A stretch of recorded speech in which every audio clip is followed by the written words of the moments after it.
Fit Yaşam'a hoş geldiniz. Ben diyetisyen Merve. Merhabalar, ben de diyetisyen Cemre. Bugün sizlere ne yapıyoruz hocam? Bağışıklık sistemimizi güçlendirecek bir çorba tarifimiz var. Bir de zencefil şatımız var. Evet. O zaman çorbayla başlayalım. Çorbamız da pişerken zencefil şatımızı yaparız. Kabul. Bence ben zerdeçal, karabiber ve sarımsağı zeytinyağı ile burada etkileşime sokayım. Tamam. Ben de o sırada... Laboratuvardaymışız gibi konuştum ama sen de o sırada sebzeleri soy ve haşlamaya başla. Tamamdır. Peki neden etkileşime sokuyoruz zencefille karabiberi? Yapacağımız çorba tarifinde biz özellikle karabiber, zerdeçal, zencefil ve tuzu kullandık tabii ki. Zerdeçalın bağışıklık sistemini güçlendirici etkisinin ortaya çıkabilmesi için zeytinyağı ve karabiberle birlikte ısıya maruz kalması gerekiyor. O enflamasyon düşürücü etkisinin ortaya çıkabilmesi için ısıtmamız gerekiyor. O yüzden bence çorbamızı yaptıktan sonra en son zeytinyağı, karabiber ve zerdeçal karışımını üzerine dökelim. Süper olur. Ben bir yandan patatesleri soyuyorum. Tenceremiz de arkada, onu arkadan alacağım. Tamam. Sonra içerisine ekleriz. Büyük parçalar halinde soyacağım çünkü zaten blenderdan geçireceğiz. Evet. Dikkat et. Siz böyle yapmayın. Zeytinyağını Tamamdır. koyuyorum. Ben de tenceremi alacağım.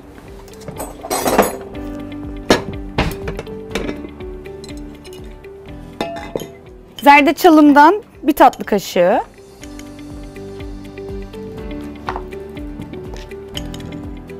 Karabiberimden de ortalama bir tatlı kaşığı alıyorum.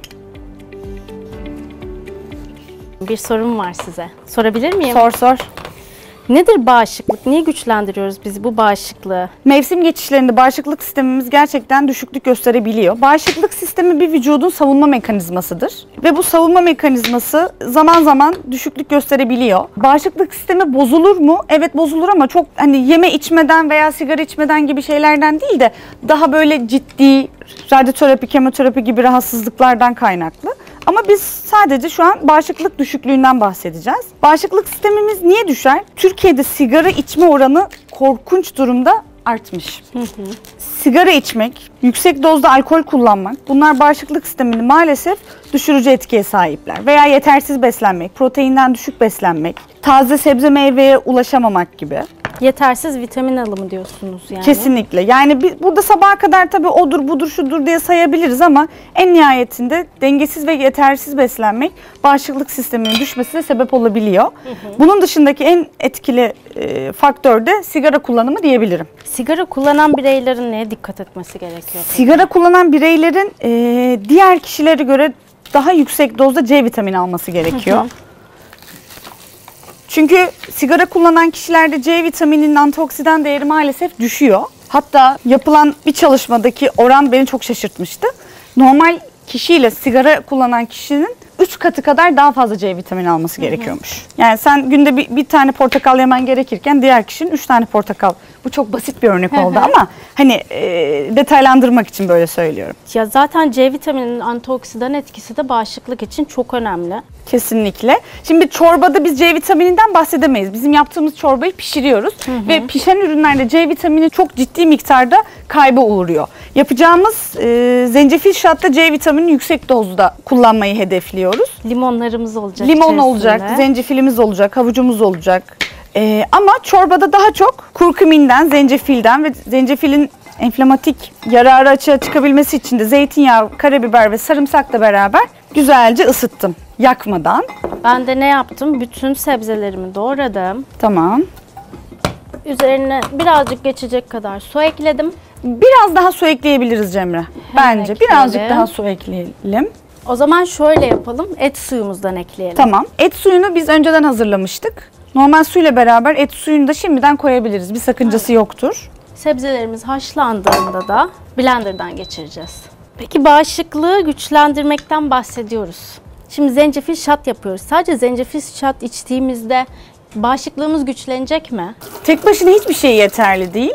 Hatta Covid zamanında en çok ön plana çıkan D vitamini kullanımıydı. Belki hatırlarsınız. D vitamininin yüksek değerlerde olması kişinin bağışıklık sisteminin daha iyi çalıştığının göstergesiydi. Düzenli olarak D vitamini kullanımını kış aylarında önerebiliriz.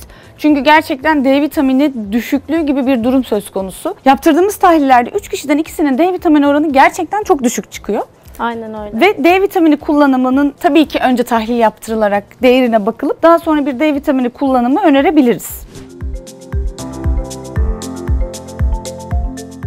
Onlar kaynarken ben de bir yandan zencefil şatımın zencefillerini soymaya başlayabilirim. Tamam. Bak burada da zencefilimiz var. Bu arada bu zencefili çorbaya katıyorum. Aynen, evet. Zencefilin pişmişi de tazesi de bağışıklık sisteminde etkilidir. Ama karşılaştırma yapacak olursam tabii ki taze olanı, pişmemiş olanı. Ama ben çorbama yine tatlandırması için ve güzel bir tat bırakması için ekleyeceğim. Zencefil ve zerdeçal mutfağımızın olmazsa olmazları diyebilir miyiz? Olmazsa olmazı değil bence. Türkiye'de kullanımı çok yaygın olduğunu düşünmüyorum ama olmazsa olmazı olmalıdır diyebiliriz. Yani mutfağınızdan eksik etmeyin. Zencefilin toz halinin kullanımı aslında bizde daha yaygın. Ama taze zencefili kullanmak çok daha etkilidir diyebilirim. Bunu da Şimdi ben bir çorbaya yandan soyuyorum. ekledim Cemre'cim ben. Karabiber ve zerdeçallı işimiz kalmadı. Sosumuz yanda hazır. Tamamdır. O sırada kaynasın. Hatta kapağını kapatalım, daha hızlı kaynasın. Tamam. D vitamini, C vitamini, kurkuminden bahsettik. Peki bağışıklık sistemi için etkili başka neler bahsedebiliriz vücudumuzda? Mikrobiyotadan bahsedebiliriz. Mikrobiyotadan bahsedebiliriz ve mikrobiyotada bulunan yararlı mikroorganizmalardan, mikrobiyotanın tümünden bahsedebiliriz.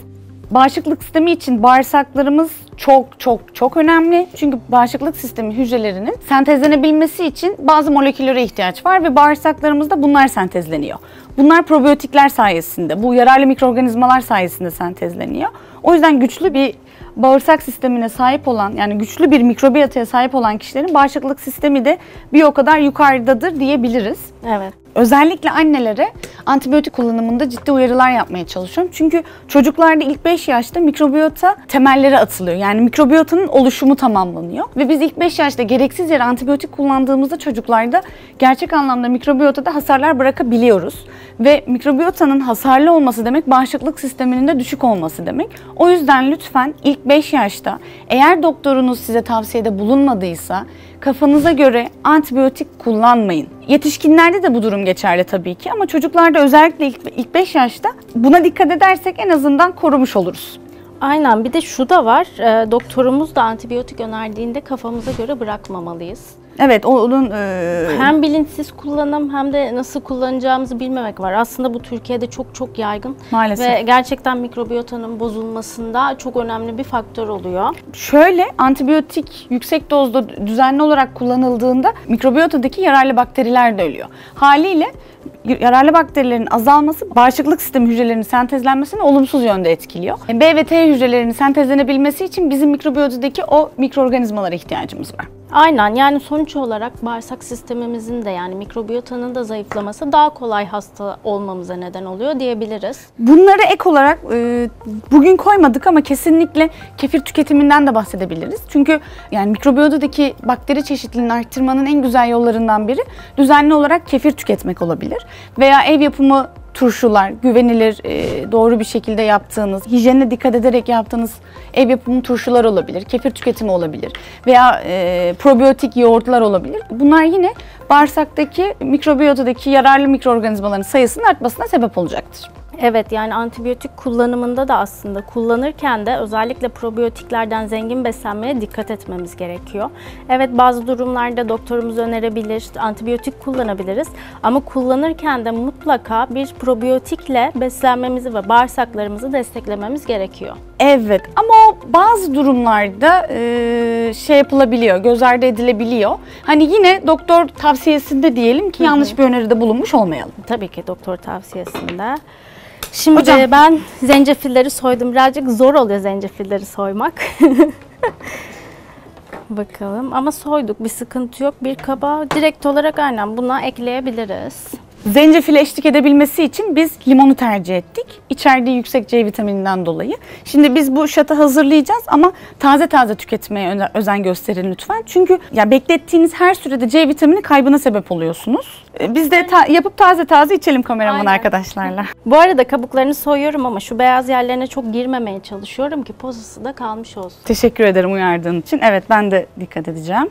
Peki size bir soru sorayım, o benim meşhur sorularımdan. Lütfen sor canım. Sabah aç karnına limonlu su zayıflatır mı hocam? Bu soruya cevap vermekten nefret ediyorum. Limonlu su zayıflatmaz ama şu dönemde bence kesinlikle tüketilmelidir. Çünkü limonu taze taze sıktığınızda suyun içerisine C vitaminiyle beraber almış oluyorsunuz o suyu ve bağışıklık sisteminizi etki etmiş oluyorsunuz. O yüzden illa zayıflamak değil derdimiz ama sağlığınızı düşünüyorsanız kesinlikle tercih edebilirsiniz. Limonla zencefili koyduk ama bunun tadı inanılmaz sert olacak. O yüzden bence tatlandırmak için havuç da ekleyelim. Evet, ekleyebiliriz. A vitamini açısından da iyi olur. Havadan havuç yağıyor resmen. Bunu hatta dışını şey yapmayacağım. Aynen, onu soymaya Gerek yok. Sadece köşelerini alacağım. Biraz tatlandıralım. Artık kenara alabilirim. Ki şöyle. Limonumuzu başarabilirsek soyduk ama çorbamıza ekleyebiliriz. Ben şu tarafa geçeyim. Cemre, buna birazcık su ekleyelim bence daha rahat blender etsin. Tamam. Blender ne ya? Ne etsin? Blender etsin dedim. Daha rahat bızd yapalım. Bızlayalım. Koy.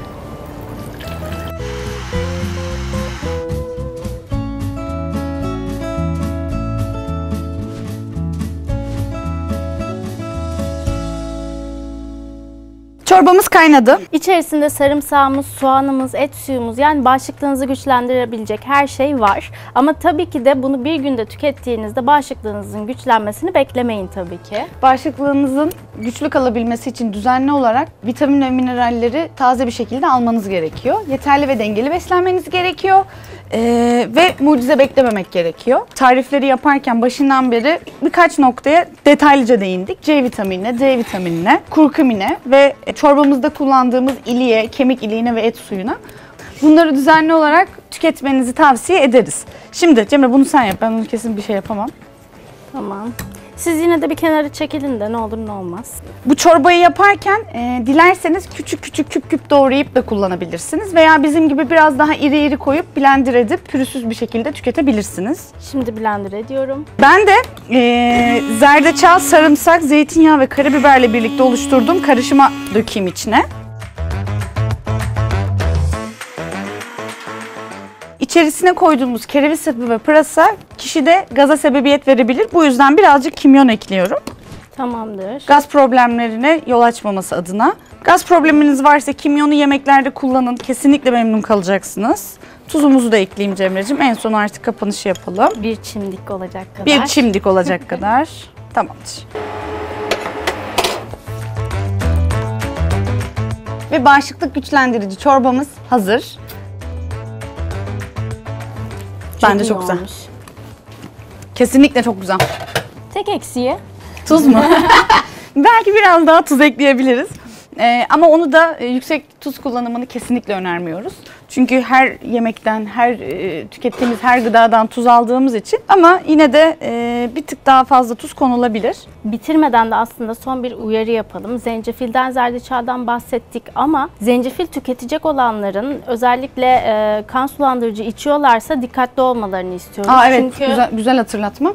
Zencefil kullanımı kan sulandırıcı ilaç kullanan tansiyon ve kalp hastalarında dikkat edilmesi gereken bir unsur. Eğer kan sulandırıcının miligramı yüksekse gerçekten kullanılmaması gerekiyor olabilir. Lütfen doktorunuza danışın.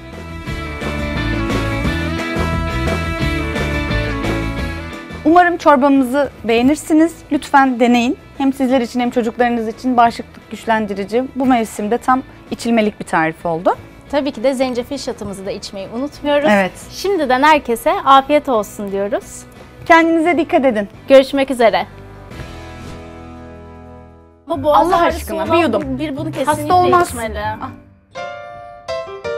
Oy. Arkadaşlar şimdi yani Ablam, ne bekliyorsunuz zencefilden?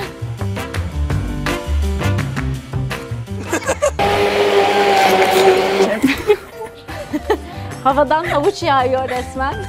Olmadı mı? Bağlayamıyorum.